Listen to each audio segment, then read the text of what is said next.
There were a ton of ridiculous upsets at EVO this year. Rishi over Mewtwo, Nintendude over Axe, and Cobalt over Amsa, but they all pale in comparison to Swedish Delight sending Armada into losers bracket. This was undoubtedly the biggest upset at EVO this year, and may even be Melee's greatest upset of all time. To help you understand what makes this loss so huge, let's take a look back at Armada's career. Barring a small handful of events that Armada dropped out of, played secondaries at, or was intoxicated at, Armada has never placed lower than 5th at a Melee tournament in over 11 years. The person who comes closest to matching this feat is Hungrybox, who has a couple 9th placings, most notably at the Big House 4, leaving a relatively huge gap between him and Armada. But placings alone do not fully demonstrate how improbably consistent Armada truly is, so let's take a look at individual losses to players. You've probably already heard the fact being thrown around that Armada's last loss to someone outside the top 6 was in 2010 to Amsa at Pound 4. And this fact alone is impressive enough,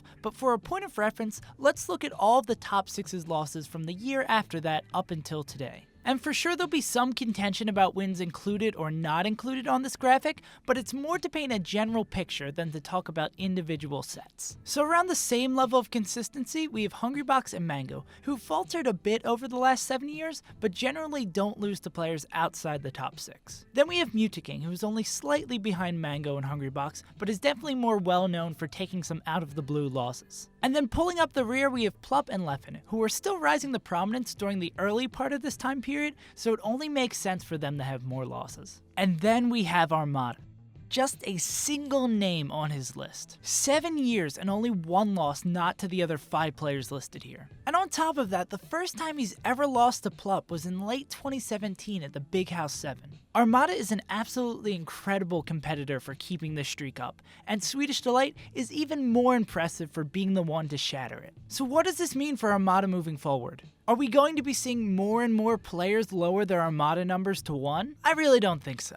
There's a reason this streak has been held up for so long, and not to take anything away from Swedish's win, but EVO being a best of 3 definitely played a part in being able to pull this off. But I do think this, Wizro winning Optic Arena over HBox, and Zane getting 3rd at Summit are just a couple of the signs that the era of the untouchable top 6 is coming to a close. And 17 years into Melee's history, we may be moving into one of the most exciting eras, where any upset is possible. And that's about it for this video. This is only a short little video because I wanted to put out something to unpack EVO a bit before we jump right into SmashCon this weekend. I also want to thank you guys a ton for the support I've gotten for the History of EVO video. It was a ton of work, but seeing how much you guys enjoyed it, excluding my problems reading numbers, made all the work worth it. And I especially want to thank my Patreon supporters, Bootstrings, Nick Fade, Sam Wright, Daniel Gilbert, Edmund Budding, JD, Blair Alexander, Toussaint, Grant Mercer, Wife, and Caleb Schumacher for their support. And that about wraps it up for this video.